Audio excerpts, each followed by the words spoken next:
বরকতের সাথে ফেরেশতা অবতীর্ণ হয়। এবং ইসলামের অন্যান্য বিধিবিধানের ক্ষেত্রে আমরা দেখি যে যেখানে ফেরেশতা সেখানে বরকত, যেখানে ফেরেশতা নাই সেখানে বরকত নাই, যেখানে শয়তান আছে সেখানে বরকত নাই। যেমন যে বাড়িতে মূর্তি আছে অথবা ছবি আছে, কুকুর আছে, রাসূল সাল্লাল্লাহু আলাইহি ওয়াসাল্লাম বলছেন সেই বাড়িতে রহমতের ফেরেশতা প্রবেশ করে না। তার মানে ফেরেশতা প্রবেশের সাথে রহমত বরকতের সম্পর্ক আছে না নাই? আছে। তাহলে লাইলাতুল কদরের রাতে প্রচুর পরিমাণে ফেরেশতা অবতীর্ণ হয় কিসের কারণে? প্রচুর রহমত ও বরকতের কারণে। যেমন আল্লাহ বলেন ইন্না আনজালনাহু ফি লাইলাতিন মুবারাকা, বরকতময় রাত। লাইলাতুল কদরের নির্ধারিত কোনো রাত নাই। যে যত বেশি পরিশ্রম করবে তার লাইলাতুল কদর পাওয়ার সম্ভাবনা তত বেশি। আল্লাহর নবীর বেশিরভাগ হাদিস লাইলাতুল কদরের শেষ 10 রাত অথবা শেষ 10 রাতের বিজোড় রাত। লাইলাতুল কদর নির্ধারিত দিনে করে দিলে প্রতিযোগিতা কমে যেত। কে বেশি পরিশ্রমী ছাত্র, উত্তম জিনিস পাওয়ার জন্য কে বেশি চেষ্টা করছে তা বোঝা যেত না। কেন এটা একটা অফারের মতো। আগের উম্মতেরা বেশি বয়স নিয়ে অনেক ইবাদত করেছে। বনি ইসরাইলের 4 জন নবী 80 বছর ইবাদত করেছে, যাদের 80 বছরের ইবাদতে কোনো গুনাহ শামিল ছিল না। তো উম্মতে মুহাম্মাদের হায়াতি তো 60 বছর। তো আগের উম্মতের ইবাদতের সাথে পাল্লা দিয়ে জান্নাতে নিজেদের জন্য উঁচু স্থান নির্ধারণ করবে, এটা বয়স দিয়ে উম্মতে মুহাম্মাদের পক্ষে সম্ভব নয়। এই জন্য উম্মতে মুহাম্মাদের অল্প হায়াতের মধ্যে আল্লাহ অনেক অফার দিয়েছে। তার মধ্যে সবচেয়ে বড় অফার হচ্ছে লাইলাতুল কদরের অফার। তো ওই অফার নেওয়ার জন্য যে বেশি চেষ্টা করবে তার পাওয়ার সম্ভাবনা বেশি। সবচেয়ে ভালো ছাত্র রমাজানের প্রত্যেক রাতেই জাগার চেষ্টা করবে। তার চেয়ে কম পরিশ্রমী ছাত্র শেষ 10 রাত জাগবে। তার চেয়ে কম পরিশ্রমী তার চেয়ে কম পরিশ্রমী ছাত্র শেষ 10 রাত জাগবে। তার চেয়ে কম পরিশ্রমী শেষ 10 রাতের বিজোড় রাতগুলো জাগবে। তার চেয়ে কম পরিশ্রমী শুধু 27 রাত জাগবে। তো যার পরিশ্রম যত বেশি তার লাইলাতুল কদর পাওয়ার সম্ভাবনা তত বেশি। লাইলাতুল কদরের আলামত, লাইলাতুল কদরের রাতে নাতিশীতোষ্ণ আবহাওয়া এবং বৃষ্টি স্নাত রাত, স্বচ্ছ টলটলে রাত, অন্ধকারাচ্ছন্ন গুমট নয়। লাইলাতুল কদরের পরের দিনের সূর্য তেজস্বী নয়, ম্রিয়মান। এগুলো হচ্ছে লাইলাতুল কদরের আলামত। এই আলামতগুলো দেখে মানুষ বুঝতে পারবে সে লাইলাতুল কদর পেয়েছে। লাইলাতুল কদরের করণীয় আলোচনা, অনুষ্ঠান, বক্তব্য, খাওয়া দাওয়া, পিকনিক এগুলো নয়। লাইলাতুল কদরের করণীয় হচ্ছে লম্বা সালাত, লম্বা তেলাওয়াত, লম্বা রুকু, লম্বা সিজদা, এগুলো। লা তাসআল আন হুসনিহিন্না ওয়া তুলিহিন্না, কত লম্বা রুকু ছিল, কত লম্বা সিজদা ছিল, কত লম্বা সালাত ছিল তার সম্পর্কে তোমরা জিজ্ঞেস করিও না। এক বাকারা, এক আলে ইমরান পড়তে যা সময় লাগে তার সমপরিমাণ রুকু, তার সমপরিমাণ সিজদা। কেন? সালাতের মধ্যেই সব কিছু আছে। আপনি আলাদা হয়ে কি করবেন? আলাদা হয়ে কোরআন পড়বেন? তো সালাতের মধ্যে কোরআন পড়ার ব্যবস্থা নেই। আল্লাহ নবী ঘন্টার পর ঘন্টা দাঁড়িয়ে লাইলাতুল কদরে সালাতে কোরআন তেলাওয়াত করেছেন। তাহলে সালাতের মধ্যে কোরআন পড়ার ব্যবস্থা আছে। আপনি আলাদা হয়ে কী করবেন? জিকির আজকার করবেন। তো রুকু সিজদায় আমরা কি করি? তাসবিহ তাহলিলই তো পাঠ করি। সুবহান রাব্বিল আযীম, সুবহান রাব্বিল আলা, কি তাসবিহ? তাই রুকু সিজদা লম্বা মানে বিশাল তাসবিহ। সালাতের বাইরে কি করবেন? দোয়া করবেন। তো সালাম ফিরানোর পূর্বে কিসের সুযোগ? দোয়া করার সুযোগ। কোরআন এবং হাদিসের যত দোয়া আছে সব দোয়া করার সুযোগ। এই জন্য লম্বা সালাত, লম্বা রুকু, লম্বা সিজদা, লম্বা তাশাহুদ, এটা লাইলাতুল কদর। হ্যাঁ, এর বাইরেও মানুষ আলাদা কোরআন, আলাদা জিকির আজকার, আলাদা দোয়া করতে পারে, কিন্তু এই অনুষ্ঠান, খাওয়া দাওয়া এগুলোর কোনো দলিল কোরআন হাদিসে নাই। এবং এগুলো লাইলাতুল কদরের নামে লাইলাতুল কদরকে বরং ব্যর্থ করা।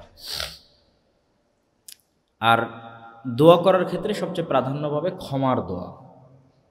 কেননা কোনো মানুষই তার আমলের জোরে, আমলের পাওয়ারে কিয়ামতের মাঠে নাজাত বা মুক্তি পাবে না। নবীরাও পর্যন্ত চিন্তাগ্রস্ত থাকবে যে তিনি ক্ষমা পেয়েছেন কিনা। তার নির্দিষ্ট কোনো ভুলের কারণে চিন্তিত থাকবে যে ওই ভুল আল্লাহ ক্ষমা করেছেন কিনা। তাহলে আল্লাহ দোয়া কবুল করবে এরকম কোনো একটা চান্সও যদি আমরা সারা জীবনে পাই, সে একটা চান্সে কি চাওয়া উচিত? ক্ষমা চাওয়া উচিত। যে সারা জীবনে এরকম একটা সুযোগ পেয়েছি যে সুযোগে কিছু বললে আল্লাহ গ্রহণ করে নেবে। তাহলে সেই সুযোগের প্রথম প্রয়োগটা কি হবে? আল্লাহর কাছে ক্ষমা চাওয়া। ক্ষমাটাই হবে সবচেয়ে বড় প্রাপ্তি।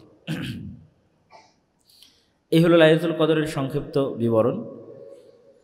রমাজানের সাথে আরেকটা মানুষ গুরুত্বপূর্ণ ইবাদত করে জাকাত, যেটা আসলে রমাজানের সাথে সম্পৃক্ত নয়। জাকাত সম্পৃক্ত, মানুষের উপর জাকাত ফরজ কখন হচ্ছে তার উপর। কারো উপর জাকাত জানুয়ারিতে ফরজ হতে পারে, কারো উপর ফেব্রুয়ারিতে, কারো উপর রমজানে, কারো উপর শাওয়ালে। যার উপর যখন জাকাত ফরজ হবে সে তখন থেকে হিসাব করবে, কিন্তু মানুষ না বুঝে সেটাকে রমজানের সাথে সম্পৃক্ত করেছে। জাকাত ফরজ হয় দুইটা শর্তের উপর ভিত্তি করে। এক, নেসাব পরিমাণ সম্পদের মালিক হলে, নেসাব পরিমাণ সম্পদের উপর 1 বছর অতিক্রম হলে। নেসাব পরিমাণ সম্পদ নির্ধারিত হয় স্বর্ণ এবং রৌপ্য দিয়ে। রৌপ্যের বাজার মূল্য কম, স্বর্ণের বাজার মূল্য বেশি। রৌপ্যের বাজার মূল্য 1 থেকে 1.5 লক্ষ টাকা যদি নিসাব পরিমাণ সম্পদের হিসাব করি বর্তমান বাজার দর অনুযায়ী, আর স্বর্ণের বাজার মূল্য 8 থেকে 8.5 লক্ষ টাকা হতে পারে বর্তমান বাজার দর অনুযায়ী। বেশিরভাগ আলেম ওলামার ফতোয়া যে গরিব মিসকিনের হকের দিকে তাকিয়ে মানুষ রৌপ্যের নিসাব অনুযায়ী ফরজ ধরুক, এটা বেশিরভাগ আলেম ওলামার মতামত। তো যেই দিন আপনি নিসাব পরিমাণ সম্পদের মালিক হবেন সেই দিনটা আপনার লিখে রাখতে হবে যে আমি আজকে 1.5 লক্ষ টাকার মালিক হয়েছি, অথবা 8 সাড়ে 8 লক্ষ টাকার মালিক হয়েছি। তার মানে নিসাব পরিমাণ সম্পদের মালিক হয়েছি। তারপরে 1 বছর অপেক্ষা করতে হবে। ওই দিন আবার 1 বছর পর যখন আসবে তখন আপনি দেখবেন আপনার কাছে কি পরিমাণ টাকা আছে। যদি নিসাব পরিমাণ বা তার চেয়ে বেশি টাকা থাকে তাহলে আপনার সম্পদ স্থিতিশীল, মানে আপনি ধনী। আর যদি তখন দেখা যায় যে না, ওই পরিমাণ সম্পদ আপনার কাছে নাই, তাহলে আপনার সম্পদ স্থিতিশীল নয়, মানে এখনও জাকাত আপনার উপর ফরজ হয়নি। 1 বছর অতিক্রম হওয়ার পর এখন আপনি জাকাতের হিসাব যেহেতু ফরজ হয়ে গেছে, এখন আজকে আপনাকে জাকাত বের করতে হবে। কোনো জিনিস ফরজ হয়ে যাওয়ার পর 1 সেকেন্ডও দেরি করা উচিত নয়। এই জন্যই আউয়াল ওয়াক্তে সালাত আদায়ের কথা বলা হয়। কেননা সালাতের যখন সময় শুরু হয়ে গেছে তখন সালাত আমাদের উপর ফরজ না ফরজ না? ফরজ। সালাত শুরু হওয়ার পর সালাত আদায় না করে যদি কেউ মারা যায় তাহলে ওই সালাতের অনাদায়ের গুনাহ নিয়ে কিয়ামতের মাঠে ওঠার সম্ভাবনা আছে। যে সালাতের সময় হয়ে গেছে, আপনি উজু করে সালাত আদায় করার মতো সময় পেয়েছেন কিন্তু সালাত আদায় করেন, তাহলে আপনি 1 ফরজ সালাত মিস দেওয়ার গুনাহ নিয়ে ওঠার সম্ভাবনা আছে। এই জন্য মানুষের উচিত আল্লাহ যখন কোনো আদেশ দেয় ওই আদেশ সময় হওয়ার সাথে সাথে বাস্তবায়ন করা। এই জন্য সালাত আউয়াল ওয়াক্তে আদায় করতে হয়। তাহলে জাকাত ফরজ আজ হয়ে গেল, আজকে জাকাত আমার উপর ফরজ, মানে আসলে এটা আজকেই বের করে দিতে হবে। 1 দিন 1 সেকেন্ড এই সম্পদ আমার কাছে থাকা মানে হারামের সম্পদ আমার কাছে আছে। হাক্কুন লিসাইল ওয়াল মাহরুম, মিসকিন, ফকির বা যে 8 ভাগে দিতে হয় সেই 8 জন ভাগের যারা ভাগিদার, হকদার, তাদের সম্পদ আমি জোরপূর্বক আমার কাছে রেখেছি। তো জাকাত হিসাব করা যখন শুরু করবেন যে ঠিক আছে আমার উপর জাকাত ফরজ হয়ে গেছে, এখন জাকাত বের করবেন কিভাবে?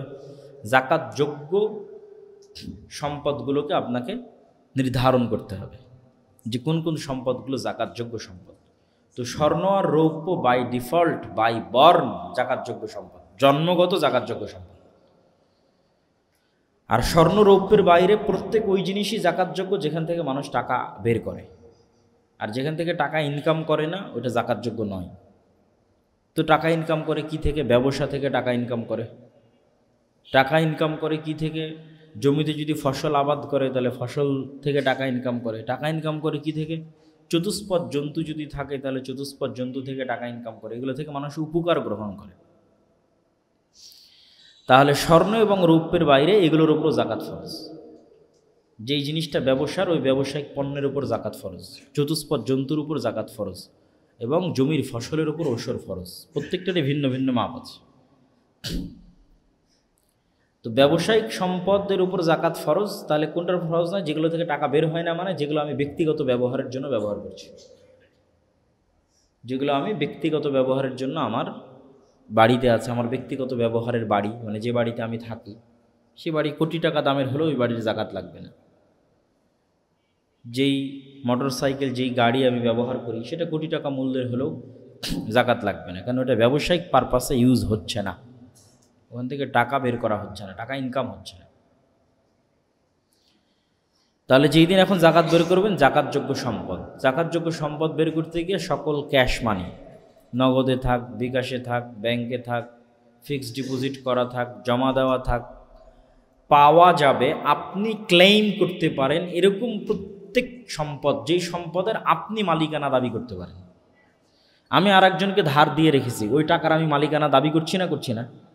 মালিকানা দাবি করছি। প্রত্যেক যে সম্পদে আপনি মালিকানা দাবি করছেন, ব্যাংকে ফিক্সড ডিপোজিট দেওয়া আছে, ব্যাংকে আপনার নামে টাকা জমা হচ্ছে, আপনি মালিকানা দাবি করছেন, এখন পান অথবা না পান, এখন আপনার হাতে থাক অথবা না থাক, আপনার মালিকানায় দাবি করছেন, এরকম সকল তরল মানি বা নগদ ক্যাশ সম্পদ হিসাবের অন্তর্ভুক্ত হবে।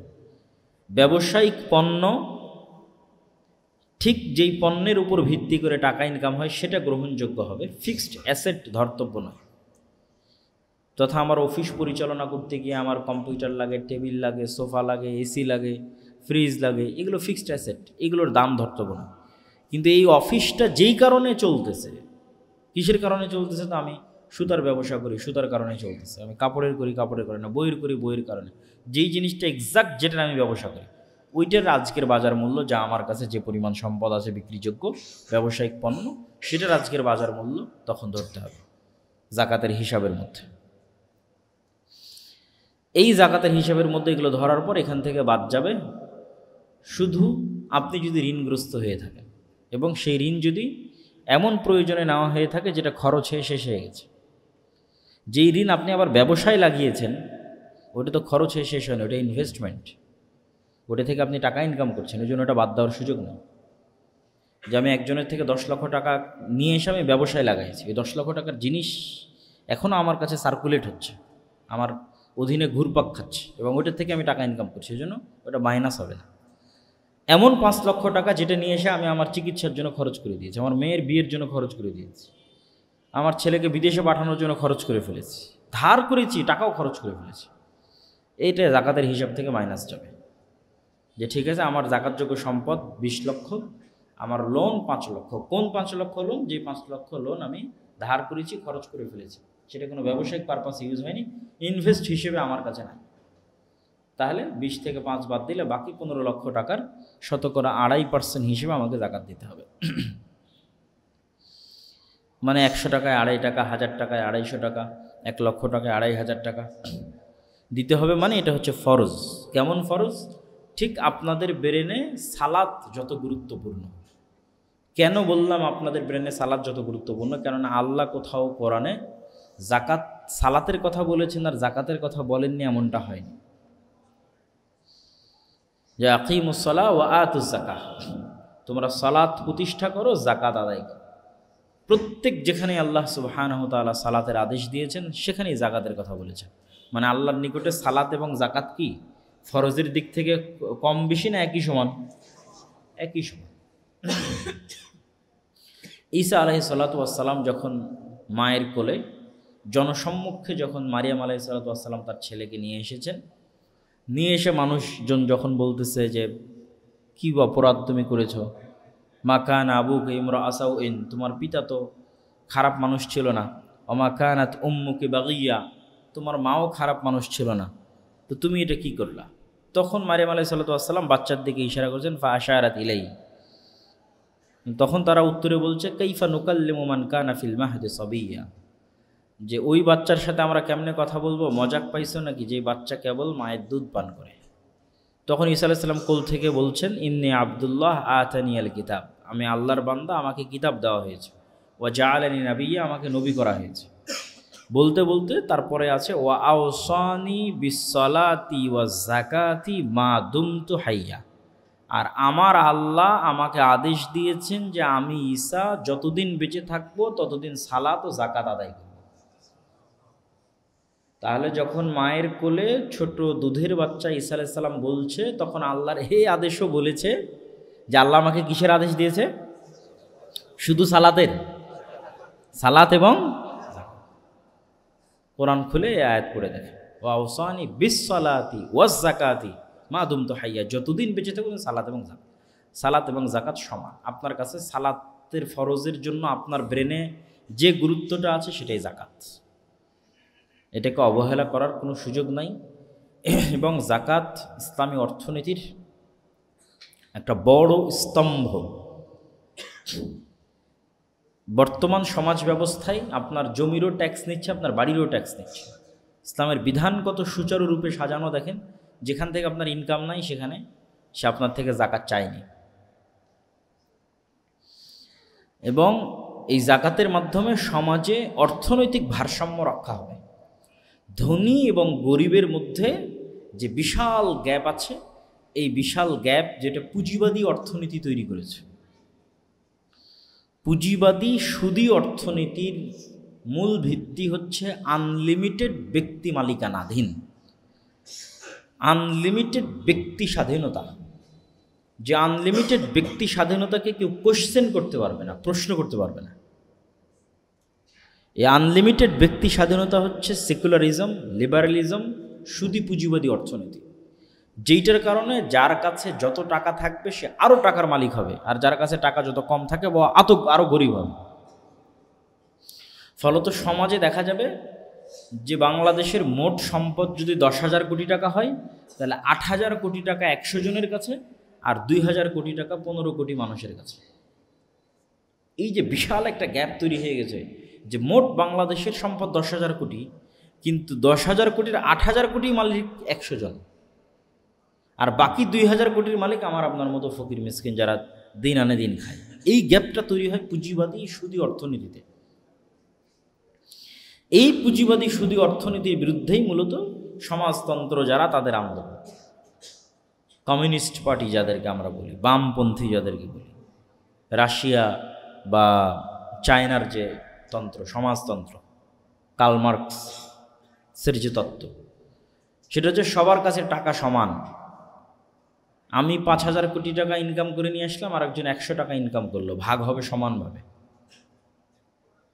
তো এটাও অযৌক্তিক। অযৌক্তিক এই জন্য পৃথিবীতে চলেনি, তাদের এই তত্ত্ব পৃথিবীতে টিকেনি, বাদ হয়ে গেছে।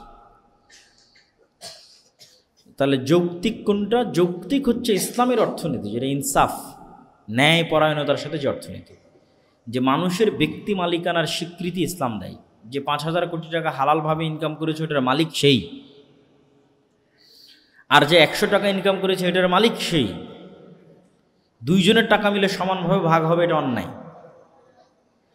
তাহলে ন্যায় প্রতিষ্ঠা করতে গিয়ে কী করতে হবে? ও যে 1,000 কোটি টাকা 5,000 কোটি টাকার মালিক হয়েছে, ওকে জাকাত বের করতে হবে, ওকে ঔষধ দিতে হবে, ওকে দান করতে হবে। ওর জাকাতের মাধ্যমে এই গরিবের সাথে অর্থনৈতিক ভারসাম্য রক্ষা হবে। অন্তত কেউ না খেয়ে মারা যাবে না, বিনা কাপড়ে মারা যাবে না, বিনা বাসস্থানে মারা যাবে না। এবং পুরো পৃথিবীর মুসলমানদের জাকাতযোগ্য সম্পদের হিসাব করা হয়েছে। সেই হিসাবে দেখা গেছে যে পুরো বাংলাদেশেরও যদি সব মানুষ জাকাত বের করে, তো বাংলাদেশ থেকে দারিদ্রতা দূর হয়ে যাওয়া কয়েক সেকেন্ডের ব্যাপার। ঠিক পুরো মুসলিম বিশ্বেরও যদি অর্থনৈতিক সমীক্ষা চালানো হয়, তাহলে সব ধনী মানুষ যদি তাদের সম্পদের পুঙ্খানুপুঙ্খ রূপে জাকাত বের করে, তাহলে মুসলিম বিশ্ব থেকে দারিদ্রতা বিমোচন হয়ে যাবে। এমন একটা চমৎকার থিওরি হচ্ছে জাকাত। তো এই জন্য জাকাতকে আমাদের গুরুত্বের সাথে দেখতে হবে। জাকাত দিবেন কোথায়? জাকাতের ফারজিয়াতের কথা বললাম, জাকাত কিভাবে বের করবেন সেটার কথা বললাম। জাকাত দিবেন কোথায়? জাকাত দেওয়ার যে খাতগুলো আল্লাহ সুবহানাহু ওয়া তাআলা কোরআন মাজিদে উল্লেখ করেছেন, সে সবগুলো খাতেই জাকাত দিতে হবে এটা জরুরি নয়। কেউ যদি এক খাতেই সব জাকাত দিয়ে দেয় তবুও সমস্যা নেই। তো জাকাতের খাতের 1 নম্বর হকদার হচ্ছে ফকির এবং মিসকিন। ফকির হচ্ছে যারা চাইতে আসে, মিসকিন হচ্ছে যারা চাইতে আসে না কিন্তু অবস্থা ভালো না, নিম্ন মধ্যবিত্ত শ্রেণীর মানুষ যারা বাংলাদেশের সর্বনিম্ন গ্রেডের যে বেতন স্কেল যদি আমি ধরি 8, 10, 15, এই স্কেলে ধরেন যারা চাকরি করে, দিন আনে দিন খায়, তার বাড়িতে যদি একটা চিকিৎসার প্রয়োজন হয় বা একটা বিবাহের প্রয়োজন হয় বা অতিরিক্ত কোনো কাজের প্রয়োজন হয়, তো অতিরিক্ত টাকা অ্যারেঞ্জ করার মতো সক্ষমতা নেই, এবং যে নিসাব পরিমাণ সম্পদের মালিক নয়। মানে নিসাব পরিমাণ সম্পদের মালিক আবার 1 বছর অতিক্রম হয়েছে, তার উপরই তো জাকাত ফরজ, সে তো আর জাকাত চাইতে পারবে না। তাহলে মিসকিনের ক্যাটাগরিতে কে আসবে? যে নিসাব পরিমাণ সম্পদের মালিক নয়, এমন নিসাব পরিমাণ সম্পদ যার উপর 1 বছর অতিক্রম হয়েছে এবং তার প্রয়োজন আছে। সেই প্রয়োজনটা নির্ধারণ করবে, ঋণগ্রস্ত হওয়ার মাধ্যমে নির্ধারণ হতে পারে, আর কোনো সমস্যা বিপদ আপদের মাধ্যমে নির্ধারণ হতে পারে। এরকম অসহায় মিসকিনকে জাকাত দিয়ে সহযোগিতা করা যাবে। জাকাত নিজের আত্মীয় স্বজনের মধ্যেও দেওয়া যায়।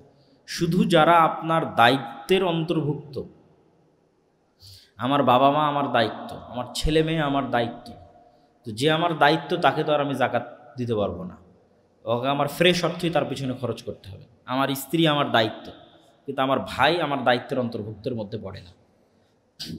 আমার মামা বা আমার ফুফু বা আমার খালা বা আমার স্ত্রীর মামা ফুফু খালা তারা আমার দায়িত্বের মধ্যে নয়। তাদের মধ্যে কেউ যদি এরকম অসহায় দরিদ্র থাকে তো তাকেও জাকাত দেওয়া যাবে,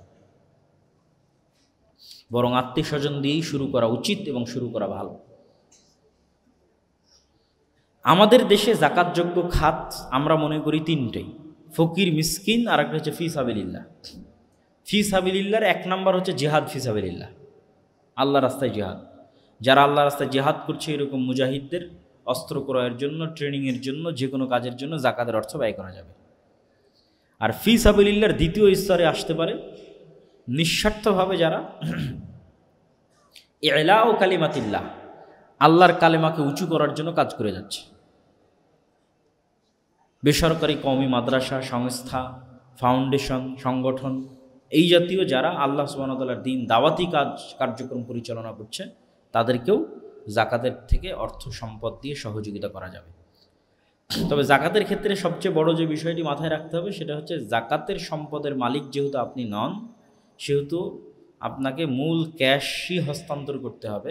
আপনি এটা বলতে পারবেন না যে আমি জাকাতে কাপড় কিনে জাকাতের কাপড় বিতরণ করতেছি।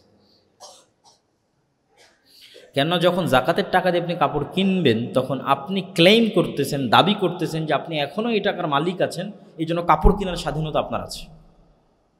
কিন্তু আপনি তো ইসলামের আইনের দৃষ্টিতে এই টাকার মালিক এখন আপনি নাই।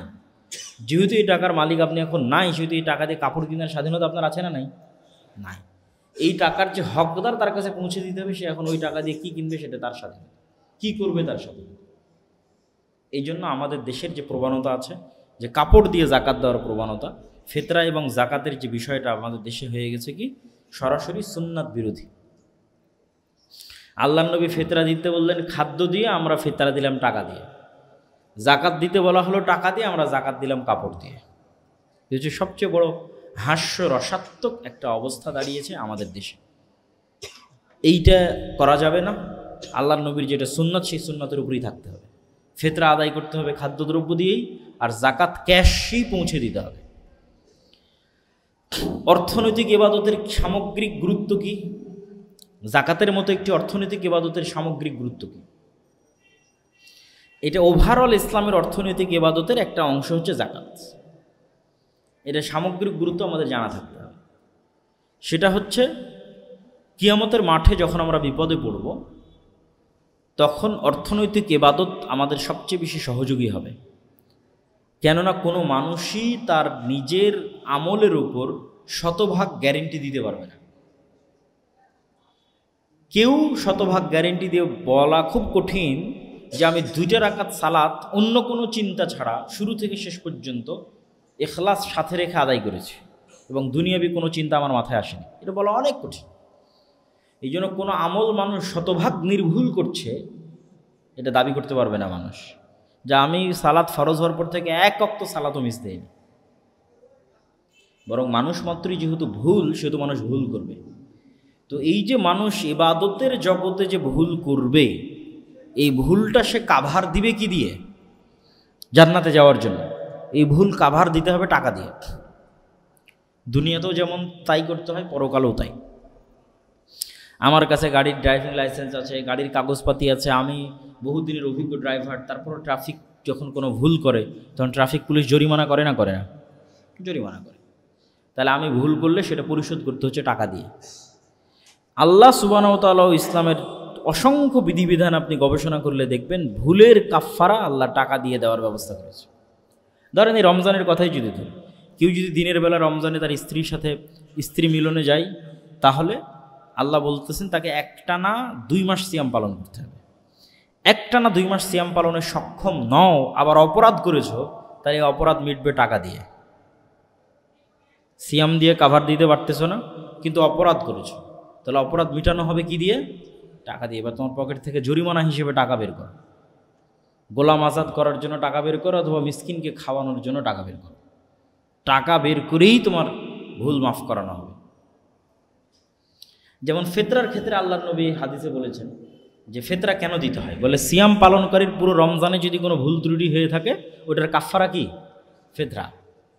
তাহলে পুরো রমজানে সিয়াম পালন করতে আপনি কোথাও ভুল ত্রুটি করেছেন, সেটার কাফারা আপনার সম্পদ দিয়ে দিতে হচ্ছে, আপনার খাদ্যদ্রব্য দিয়ে দিতে হচ্ছে। তাহলে ইসলামের এরকম অসংখ্য যে কোনো বিধিবিধান যেখানে গুনাহ কোথাও সংঘটিত হয়েছে দেখবেন আল্লাহ কাফারার বিধান দিয়েছে টাকা। তো এটা যেমন দুনিয়াতে কাফারার বিধান টাকা, এটা পরকালেও প্রযোজ্য হবে। ওই পরকালে যেন আপনি প্রস্তুত থাকতে পারেন, এই জন্য টাকার ইবাদত লাগবে। শুধু শরীরের ইবাদত, মনের ইবাদত দেওয়া হবে না, টাকার ইবাদত থাকা লাগবে জরুরি। শরীরের ইবাদত সালাত, মন বা মুখের ইবাদত জিকির আজকার কোরআন তেলাওয়াত, কিন্তু টাকার ইবাদত কই, এটা লাগবে, এটা আপনার ব্যাকআপ। আপনি এখন দানের মাধ্যমে, জাকাতের মাধ্যমে যদি এটা ব্যাংকে সেভিংসে আল্লাহর দরবারে পাঠিয়ে রাখেন, এখন কিয়ামতের মাঠে যখন পাওনাদার আসবে, ভুল ত্রুটি আসবে, সবগুলো তখন এই টাকা দিয়ে কাভার হবে। কেননা ইবাদতে তো আপনি শতভাগ গ্যারেন্টি দিতে পারবেন না। এই জন্য আল্লাহ সুবহানাহু ওয়া তাআলা বলেছেন যে আল্লাহ মানুষের কাছে জান্নাতকে বিক্রি করে দিবে। ইন্নাল্লাহা আশতারা মিনাল মুমিনিনা আনফুসাহুম ওয়া আমওয়ালাহুম বিআন্না লাহুমুল জান্নাহ, যে আল্লাহর সাথে ক্রয় বিক্রয়ের লেনদেন হবে, মুমিনদের ডিড হবে, চুক্তি। কি? আল্লাহ হচ্ছে বিক্রেতা, মুমিন হচ্ছে ক্রেতা। আল্লাহ কি বিক্রি করবেন? জান্নাত বিক্রি করবেন। মুমিন কি কিনবে? জান্নাত কিনবে। তো এটা 100% কনফার্ম হওয়া যায়, কিনে নেওয়া যায়, একদম বুকিং দিয়ে কিনে নেওয়া যায় দুইটা জিনিস দিয়ে। একটা হচ্ছে জীবনটাই দিয়ে দিলাম, এর চেয়ে বড় তো বিনিময় আর হতে পারে না। যে আমি জীবনটাই দিয়ে দিয়েছি, এটা অনেক বড় বিনিময়। যে আমার জীবনটাই দিয়ে দিলাম, তুমি আমাকে কি দাও? জান্নাত দাও। এর চেয়ে বড় বিনিময় হতে পারে না। সেটা হচ্ছে জিহাদ ফিসাবিলিল্লাহ, আল্লাহ রাস্তায় জিহাদ। এই জন্য শহীদের মর্যাদা সর্বোচ্চ। কিয়ামতের মাঠে নবীদের পরে সবচেয়ে বেশি মর্যাদাবানের মর্যাদার মণ্ডিত হবে শহীদেরা। ভিন্ন মর্যাদা থাকবে তাদের কিয়ামতের মাঠে। তাদেরকে তাদের যে অবস্থার উপর মারা গেছে ওই অবস্থার উপর উত্থান হবে। এই জন্য শহীদের কোনো গোসল নাই, কোনো কাফন নাই, কোনো জানাজা নাই। এত সম্মান শহীদের কেন? ও যে অবস্থার উপর মারা গেছে ওই অবস্থার উপরই সে উত্থান ঘটবে। তথা যে যে জায়গা থেকে রক্ত পড়ছিল, আহত ছিল, সেই রক্ত পড়া অবস্থায়, সে আহত অবস্থায় ওই কাপড়ে, ওই পোশাকে, এই জন্য আলাদা কোনো কাপড় পোশাক নাই। যে কাপড় পোশাক পরিহিত অবস্থায় যুদ্ধ করছিল সেই পোশাকে তার উত্থান হবে। তা আল্লাহর নবী বলছেন রক্তের রং হবে দুনিয়ার রক্তের মতো, কিন্তু রক্তের গন্ধ হবে কিয়ামতের মাঠের সবচেয়ে সুগন্ধিযুক্ত। এটা হলো শহীদের সবচেয়ে বড় সম্মান এবং মর্যাদা কিয়ামতের মাঠে। তাহলে যে নিজের নাফসি দিয়ে দিল, ওর কাছে আল্লাহ জান্নাত বিক্রি করে দিয়েছে। এখন নাফসের পরে আর মানুষের সবচেয়ে প্রিয় জিনিস দিতে পারবে মানুষ বের করে, এটা হচ্ছে টাকা। এই জন্য পরের বাক্য হচ্ছে আমওয়ালাহুম আনফুসাহুম ওয়া আমওয়ালাহুম। কিন্তু টাকা দেওয়ার কথাটা যে যৌক্তিক, লজিক্যাল, তার সবচেয়ে বড় প্রমাণ কি জানেন? টাকা দেওয়ার কথা যৌক্তিক এবং লজিক্যাল, এর সবচেয়ে বড় প্রমাণ হচ্ছে আমরা কোনো টাকাই কি আল্লাহর কাছে পাঠাতে পারি? তাহলে আল্লাহর কি লাভ টাকা দেওয়ার কথা বলে? তার মানে আল্লাহর কোনো লাভ আছে? কোনো লাভ নেই। তাহলে আল্লাহ সুবহানাহু ওয়া তাআলা টাকা দেওয়ার কথা বলছেন মানে এটা নিঃস্বার্থ। যদি টাকাটা আল্লাহর কাছে আমরা পৌঁছাতে পারতাম তাহলে বলতাম টাকার আল্লাহর দরকার, এই জন্য আল্লাহ টাকা দিতে বলছে। কিন্তু আল্লাহর টাকা দরকার নাই, আল্লাহর কাছে টাকা যায়ও না, অথচ আল্লাহ টাকা দেওয়ার জন্য বলছেন ওমিম্মা রাযাকনাহুম ইউনফিকুন। বারবার বলছেন তোমাদের পকেটে যে টাকা আছে, যে রিজিক দিয়েছে, এটা আমার পক্ষ থেকে দাও, এটা আল্লাহর রাস্তায় ব্যয় করো। তাহলে মানুষ আরেকটা জিনিস দিয়ে তার পরকালের ব্যাকআপ রেডি রাখতে পারবে, জান্নাত কিনে নিতে পারবে, সেটা হচ্ছে তার অর্জিত সম্পদ আল্লাহর রাস্তায় ব্যয় করার মাধ্যমে। তো টাকার ইবাদতের সবচেয়ে বড় ইবাদত জাকাত। কেন সবচেয়ে বড় ইবাদত জাকাত? কেননা ফরজ আল্লাহর কাছে সবচেয়ে প্রিয়। আপনি যদি বলেন সালাতের জগতের সবচেয়ে প্রিয় সালাত কোনটা, তো ফরজ সালাত। এটা অনেকে আমরা ভুল বুঝি যে সালাতের জগতের সবচেয়ে প্রিয় সালাত মনে হয় তাহাজ্জুদের সালাত, সবচেয়ে প্রিয় সালাত মনে হয় নফল সালাত। না, সালাতের জগতের সবচেয়ে প্রিয় সালাত কি সালাত বলেন তো? ফরজ সালাত। কেননা এটা হচ্ছে আল্লাহর আদেশ, অন্যগুলো আল্লাহর অপশন। তা আমি আপনাকে একটা জিনিস করার আদেশ দিচ্ছি, আপনি সাথে সাথেই করছেন, এতে আল্লাহ সবচেয়ে খুশি। আর একটা আল্লাহ আপনাকে অপশন দিয়ে রেখেছে, চাইলে করতে পারেন, না চাইলে নাও করতে পারেন। তাহলে টাকার সবচেয়ে বড় ইবাদত কি? জাকাত, যা আল্লাহর আদেশ। সুতরাং জাকাতের নেকি এবং জাকাতের সম্মান ভিন্ন রকম। এই জন্য আমাদের সকলের উচিত এই রমজান মাসে আমরা অন্যান্য আর যে আমলগুলো করছি সে আমলগুলোর পাশাপাশি জাকাতের হিসাবের প্রতি গুরুত্ব দিই। জাকাতের সম্পদ, শাইখ আব্দুর রাজ্জাক বিন ইউসুফের ভাষায়, গোখরা সাপ বা গোমা সাপ যেটা বলে তার চেয়েও ভয়ঙ্কর, যে জাকাতের সম্পদ বাড়িতে রাখা আর এরকম একটা বিষাক্ত সাপ বাড়িতে রাখা একই রকম। আর জাকাত অনাদায়ের শাস্তির কথা, যেই সম্পদ অনাদায় করবে ওই সম্পদের স্টাইলে শাস্তি হবে। যেমন যদি স্বর্ণ আর রৌপ্যের জাকাত না দেয় তাহলে স্বর্ণ রৌপ্যের স্টাইলে শাস্তি হবে। স্বর্ণ রৌপ্যের স্টাইলে শাস্তি কি?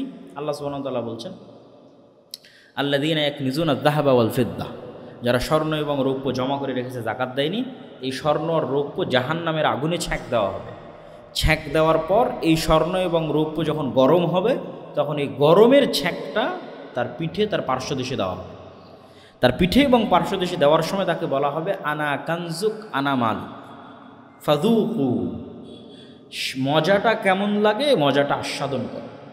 এই আয়াতে আল্লাহ দুটো শব্দ ব্যবহার করেছে ঠাট্টা করে। একটা শব্দ হচ্ছে ফাবাশশিরহুম বিআযাবিন আলীম, আর একটা হচ্ছে যুকু।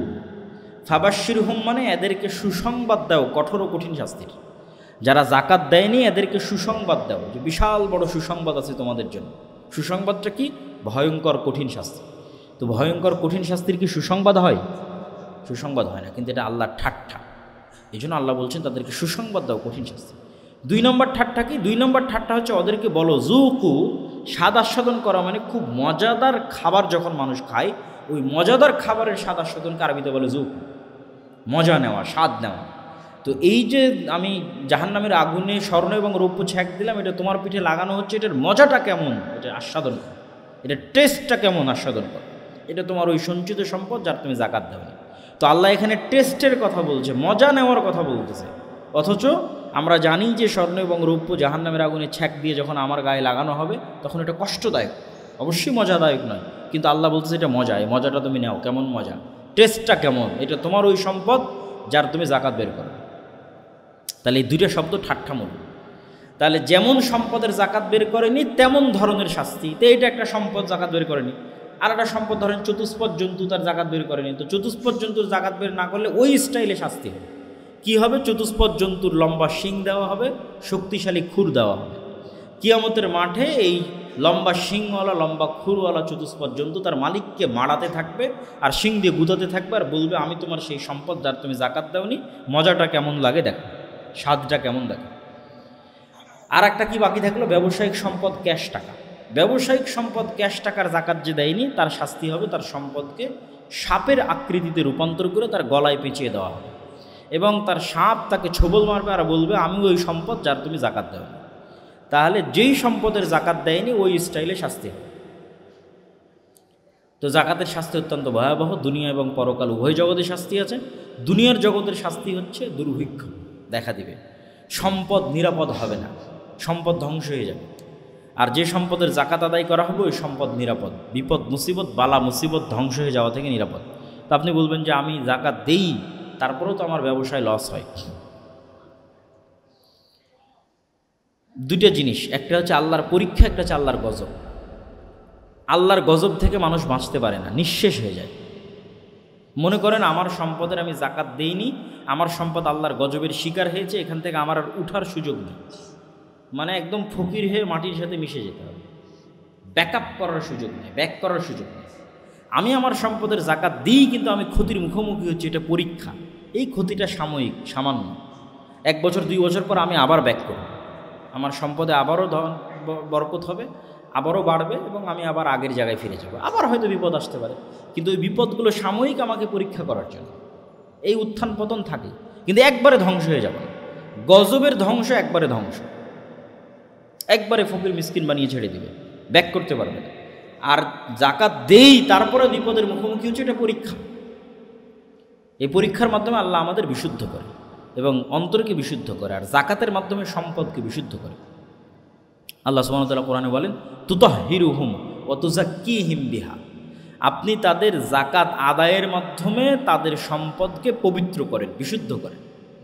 তাহলে যে সম্পদের জাকাত আদায় হয়নি ওটা অশুদ্ধ, ময়লা, বাতিল সম্পদ, অপবিত্র, নষ্ট সম্পদ।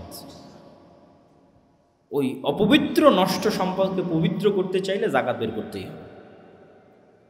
বক্তব্য আমি দীর্ঘায়িত করব না, বক্তব্য শেষের দিকে আমাদের ফিলিস্তিনের যে মুসলিম ভাই এবং বোন আছে তাদের উপর যে জুলুম এবং অত্যাচার এবং নির্যাতন হচ্ছে, সেই জুলুম অত্যাচার নির্যাতনের জন্য আমাদের এতটুকু শিক্ষণীয় মাথায় রাখা উচিত যে হামাসের যারা সামরিক শাখার নেতৃবৃন্দ ছিল তাদেরকে কিন্তু আগেই হত্যা করা হয়েছে, কিন্তু তাদের যারা রাজনৈতিক শাখার নেতৃবৃন্দ ছিল, যারা গণতান্ত্রিক পদ্ধতিতে নির্বাচন করত, যে গণতন্ত্রের গডফাদার হচ্ছে আজকের বিশ্ব মোড়লেরা, সেই গণতান্ত্রিক পদ্ধতিতে নির্বাচন করে তাদের যে প্রধানমন্ত্রী, তাদের রাষ্ট্রপতি বা তাদের আর যারা দায়িত্ব আছে এমপি মন্ত্রী, তাদেরকে পর্যন্ত এখন হত্যা করা হচ্ছে। এই হলো গণতন্ত্রের রেজাল্ট, গণতন্ত্রের সারমর্ম, যে যেখানে গণতন্ত্র আমার পক্ষে সেখানে গণতন্ত্র মজা, যেখানে গণতন্ত্র আমার বিরুদ্ধে সেখানে গণতন্ত্রের কোনো দাম নেই। সুতরাং অ্যাজ এ থিওরি এটা একটা মিথ্যার উপর দাঁড়িয়ে আছে, এটা ভুয়া থিওরি। যদি গণতন্ত্রেরই তারা রক্ষা কবচ হতো তাহলে গাজার প্রধানমন্ত্রীকে অন্তত ইসরায়েল হত্যা করতে পারতো না, কেন ওই প্রধানমন্ত্রী ওদেরই গণতান্ত্রিক থিওরিতে নির্বাচিত প্রধানমন্ত্রী।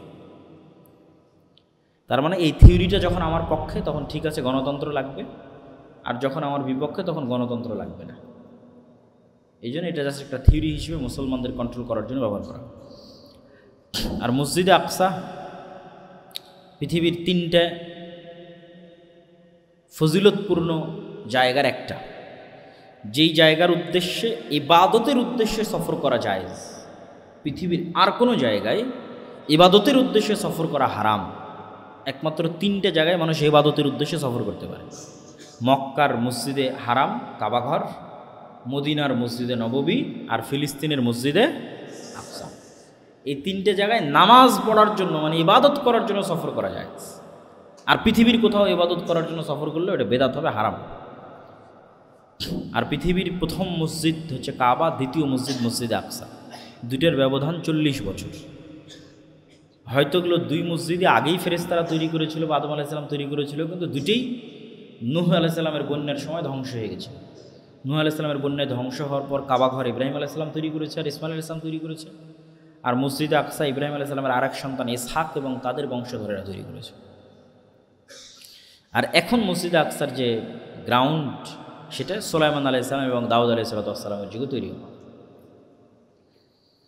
এবং কিয়ামতের পূর্ব মুহূর্তের অসংখ্য যুদ্ধ বিগ্রহ এই জায়গায় সংঘটিত, যেটাকে বলা হয় শাম। হাদিসে যখন বলা হবে শাম বা সিরিয়া, তখন আজকের সিরিয়া উদ্দেশ্য নয়, তখন উদ্দেশ্য ফিলিস্তিন, তখন উদ্দেশ্য লেবানন, তখন উদ্দেশ্য জর্ডান, তখন উদ্দেশ্য ইসরায়েল, তখন উদ্দেশ্য আজকের সিরিয়া। এই পুরো এরিয়াটাই ছোট ছোট দেশে বিভক্ত হয়ে আছে, কিন্তু একটা এরিয়া, এই পুরোটাকেই বলা হয় শাম।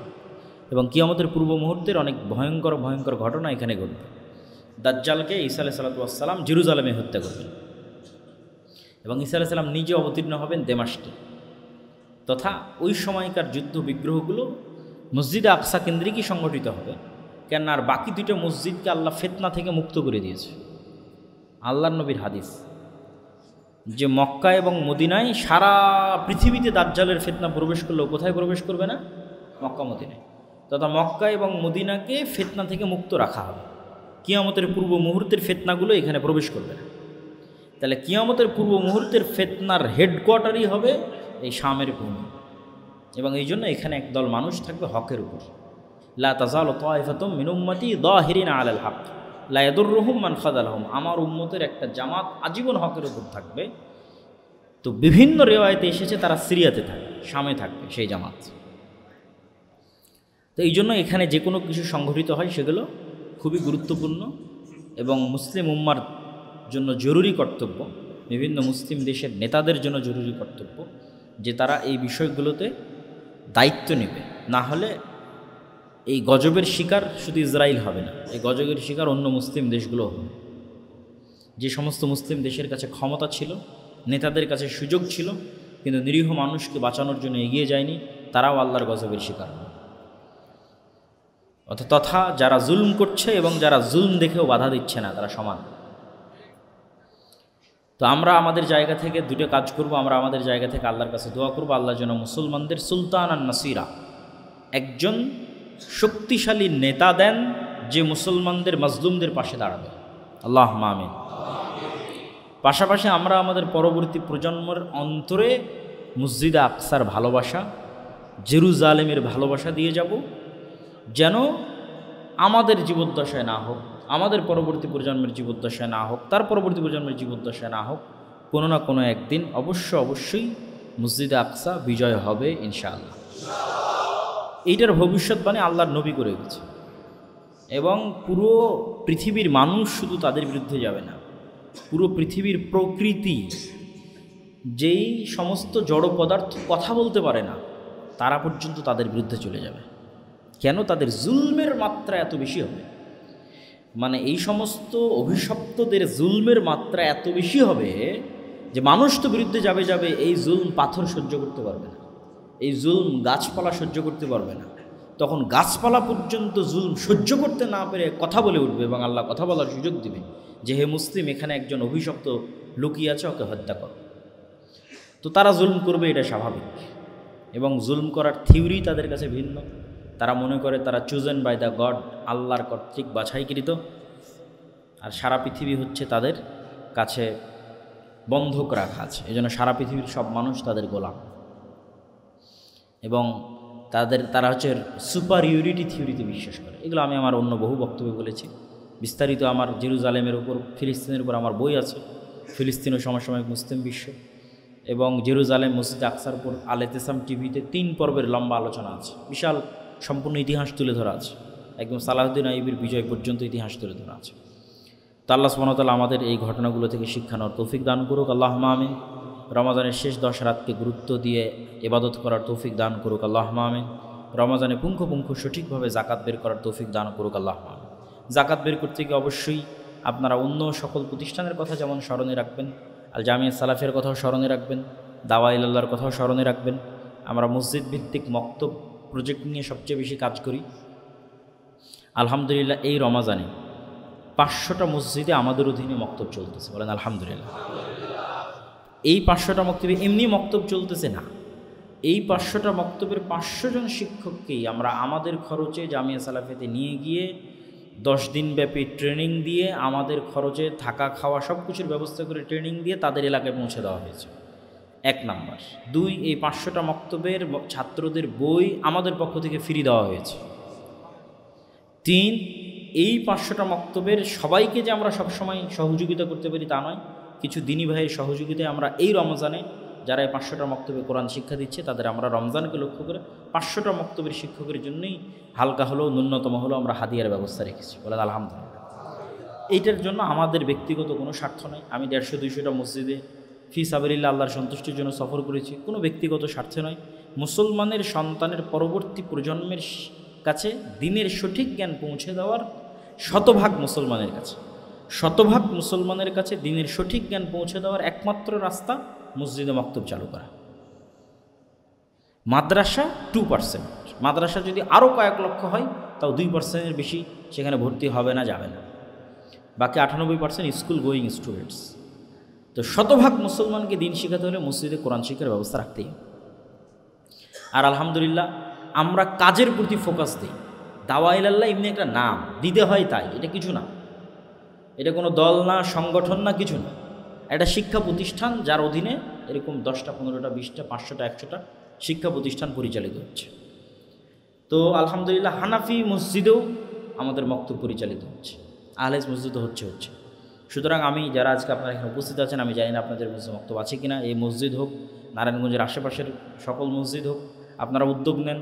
আপনাদের ইমাম সাহেবের ট্রেনিং দেওয়ার দায়িত্ব আমাদের, মক্তবের শিক্ষকদের মক্তবের ছাত্রদের সকল বই ফ্রি দেওয়ার দায়িত্ব আমাদের। ট্রেনিংয়ে যাবে কিভাবে সেই খরচ আমাদের, আসবে কিভাবে খরচ আমাদের, ট্রেনিংয়ে থাকবে কিভাবে সেই খরচ আমাদের। যেন আপনারা কোনো অজুহাত দিয়ে বলতে না পারেন যে এই কারণে আমরা মক্তব চালাতে পারছি না। কোনো একটা অজুহাত তো দিবেন যে এই কারণে মক্তব চলতেছে না, সেই অজুহাত দেওয়ার কোনো রাস্তা নাই। শুধু আপনাকে বলতে হবে যে আমি মক্তব চালাতে চাই, বাস আপনার শিক্ষককে আমাদের ট্রেনিংয়ে পাঠিয়ে দেবেন, জিম্মেদারি আমাদের। আমরা তদারকিও করি, এবং তদারকি করার আমাদের সেন্ট্রাল সিস্টেম আছে, এটাকে আমরা আরও ডেভেলপ, আরও উন্নত করছি। তো আমরা চাই যে আপনাদের এই মসজিদ থেকে শুরু করে আশেপাশে সব মসজিদে আমাদেরকে মক্তব পরিচালনা করার, আপনারা মক্তব চালু করেন, আমাদেরকে সহযোগিতা করার সুযোগ দেন। আল্লাহ সুবহানাহু ওয়া তাআলা কবুল করুক, আল্লাহুম্মা আমিন। তো জামিয়া সালাফিয়া সহ এই প্রজেক্টগুলোকে আপনারা স্মরণে রাখবেন। জামিয়া সালাফিয়া পূর্বাঞ্চল আন্তর্জাতিক বাণিজ্য মেলার পাশে যেটা, এটা 100 বিঘার প্রজেক্ট, তার মধ্যে 60 বিঘা নেওয়া হয়েছে, আরও 40 বিঘা নেওয়ার ধীরে ধীরে কাজ চলতেছে। এখানে আন্তর্জাতিক মানের ইসলামী বিশ্ববিদ্যালয়, মেডিকেল কলেজ, দিনী শিক্ষা প্রতিষ্ঠান, আবাসিক স্কুল সব কিছু করার পরিকল্পনা আছে। ধীরে ধীরে আল্লাহ যদি তৌফিক দেওয়া হবে ইনশাআল্লাহ। আর এখানে মসজিদ নির্মাণের কাজ চলতেছে একটা, যেটাতে প্রায় 20,000 স্কোয়ার ফিটের উপর ছাদ ঢালাই হবে, শাটারিংয়ের প্রস্তুতি চলতেছে। আমাদের জামিয়া সালাফিয়া দিনাজপুর যেটা, সেই দিনাজপুরও মসজিদ নির্মাণের কাজ চলতেছে, রমজানের মধ্যেও চলমান আছে, এখানেও ওখানেও 2 জায়গাতেই। আর আমাদের মহিলা বিশ্ববিদ্যালয়ের কাজ যেটা রাজশাহীতে, সেটার প্রাচীরের কাজ চলমান আছে। তো এই সকল কাজগুলোতে আপনার আন্তরিকভাবে সহযোগিতা এবং উদাত্ত আহ্বান রাখছি আমরা ইনশাল্লাহ। পাশাপাশি শিক্ষা কার্যক্রমে আমাদের মিরপুর 12 দাওয়া সেন্টার, এখানে আমাদের বিভিন্ন কোর্স চলে, কোরআন শিক্ষা কোর্স, আরবি শিক্ষা কোর্স, সাপ্তাহিক দার্স হয় কিতাবভিত্তিক। আপনাদের কারো যদি কোনো সময় সুযোগ হয় আপনারা মিরপুর 12 দাওয়া সেন্টারে আসতে পারেন। শুক্রবার জুমার খুতবা হয়, আজকের জুমা শাইখ আব্দুর রাজ্জাক বিন ইউসুফ খুতবা দিয়েছেন। তারপর আমাদের রাজশাহীতে একজন সৌদি আরবের একজন শিক্ষকের অধীনে পুরো রমজান মাসব্যাপী ছাত্রদের কোর্স চলতেছে, এবং আদ-দাওয়া ইলাল্লাহর অধীনে প্রায় 56 জনকে নিয়ে কোরআন ও দিন শিক্ষার কোর্স চলতেছে। এগুলো সবই শিক্ষা এবং দিনী কাজ, এগুলো সবগুলোর প্রতি আপনাদের সুদৃষ্টি এবং সুনজর আমরা কামনা করি। আল্লাহ কবুল করুক, আল্লাহুম্মা আমিন। এগুলো আমি আমার বক্তব্য শেষ করছি। ওয়া আখিরু দাওয়ানা আনিল হামদুলিল্লাহি রাব্বিল আলামিন। আসসালামু আলাইকুম ওয়া রাহমাতুল্লাহি ওয়া বারাকাতুহু।